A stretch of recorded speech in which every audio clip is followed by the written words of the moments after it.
Ravi de vous retrouver pour ce nouveau numéro du Dessous des cartes aujourd'hui. Et on commence par prendre la direction de Nuuk, la capitale du Groenland.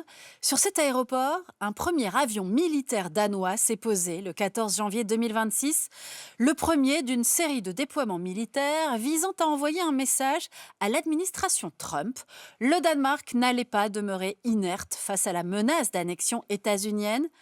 Au même moment, Copenhague enregistrait également le soutien de partenaires européens membres de l'OTAN, dont la France, la Suède, l'Allemagne, la Norvège, le Royaume-Uni et les Pays-Bas, dans le cadre d'un exercice militaire baptisé Arctic Endurance, un déploiement de soldats, surtout symbolique, mais un rappel pour le locataire de la Maison-Blanche: s'en prendre au Groenland, c'est toucher à la souveraineté d'un pays membre de l'OTAN et de l'UE, donc cela enclenche les processus de défense collective.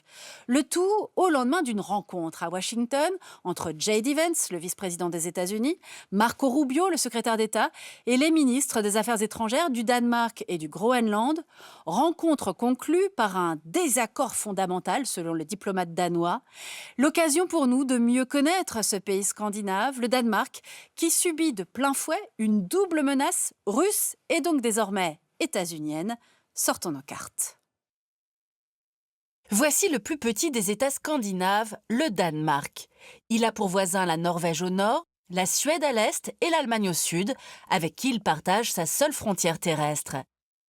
Mais le Danemark se caractérise surtout par ses 7300 km linéaires de côtes qui ouvrent le pays sur la mer du Nord et sur la mer Baltique. Il s'agit là d'une position particulièrement stratégique, on y reviendra. Le Danemark est un pays archipel, composé d'une partie continentale, le Jutland, et de plus de 444 îles, dont seulement 76 sont habitées.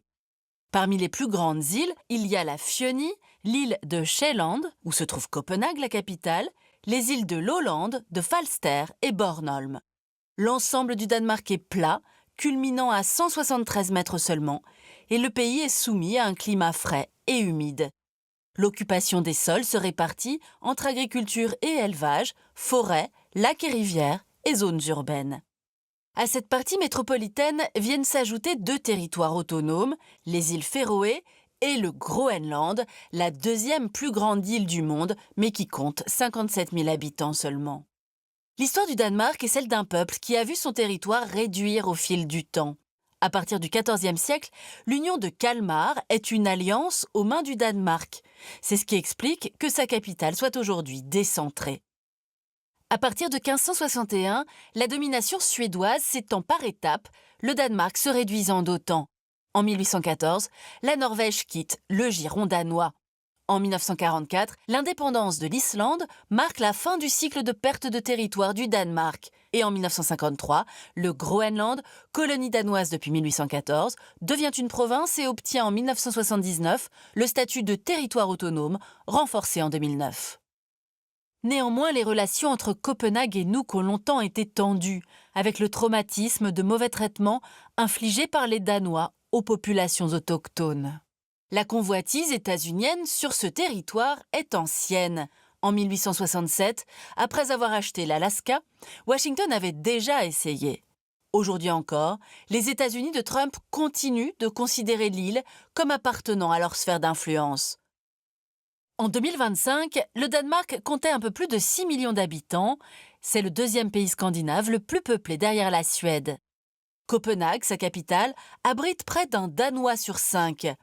La région métropolitaine de Copenhague capte, selon Eurostat, environ 35% de la population et représente 47% du PIB du pays.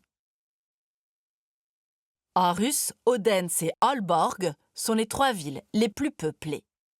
Le Danemark est une monarchie constitutionnelle, dotée d'un système parlementaire monocaméral. De plus, il est membre de l'Union européenne, mais a gardé sa monnaie, la couronne danoise.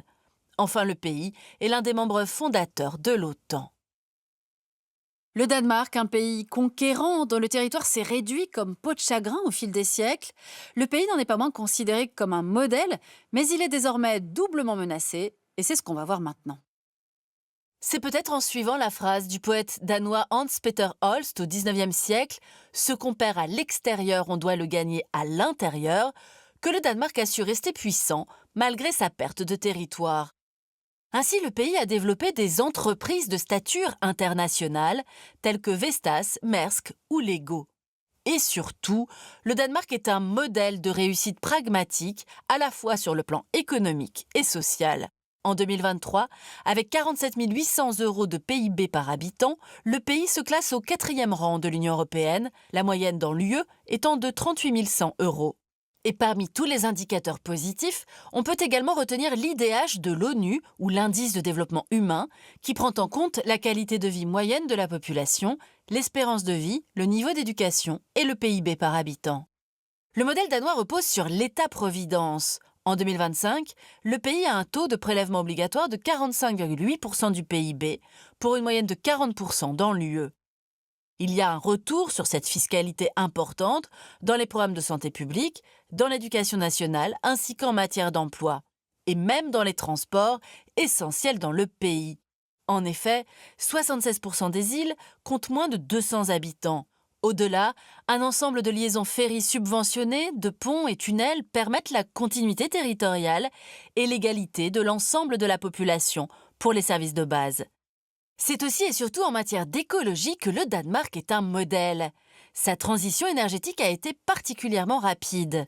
En 2000, l'énergie éolienne ne représentait que 12% de la production électrique, contre 46% pour le charbon. En 2025, le charbon est tombé à moins de 7%. L'éolien, quant à lui, représente désormais 58% de la production électrique, record mondial. Enfin, le Danemark dispose d'une zone économique exclusive, ou ZEE importante, entre mer du Nord et mer Baltique.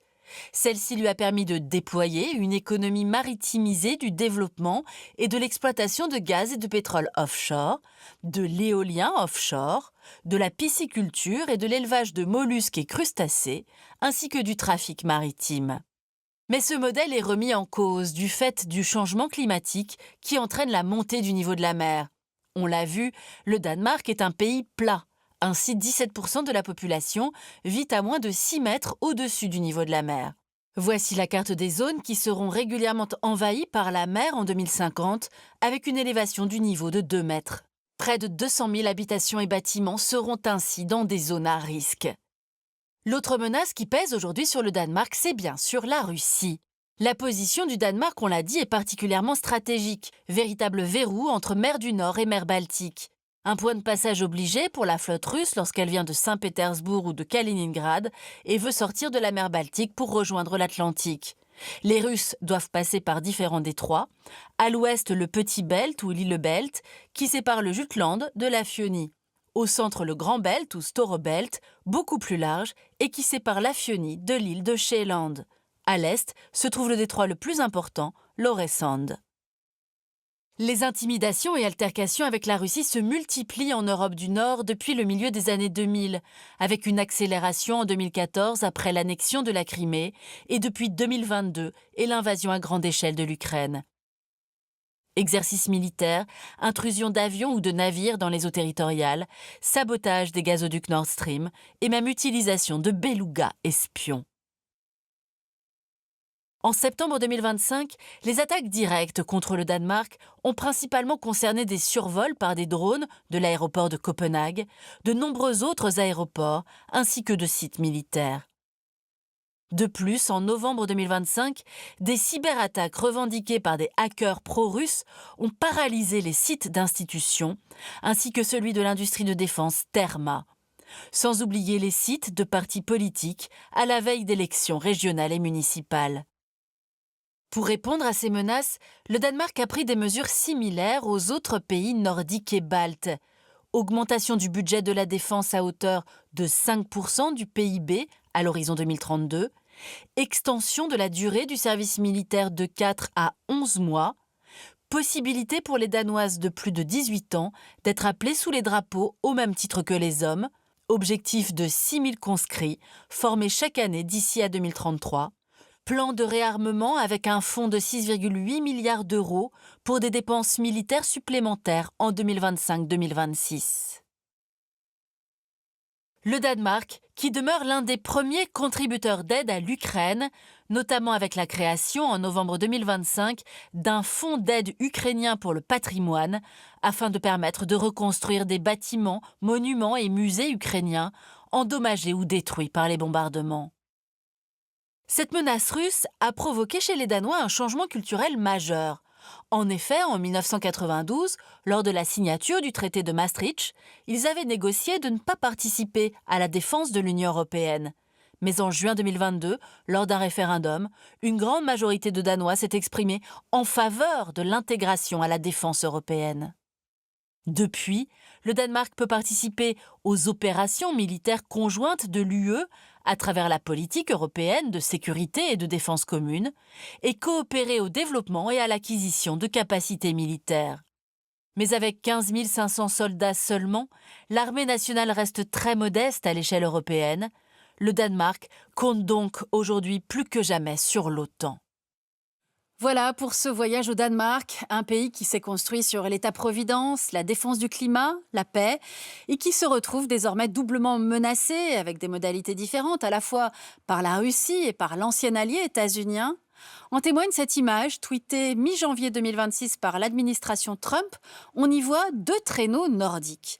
L'un part vers la Maison-Blanche sous un ciel radieux, l'autre vers la Chine et la Russie sous un orage violent, comme si les Groenlandais étaient pris en étau entre Washington, Pékin et Moscou, et qu'une autre région du monde ne méritait même plus d'apparaître sur l'image, le continent européen.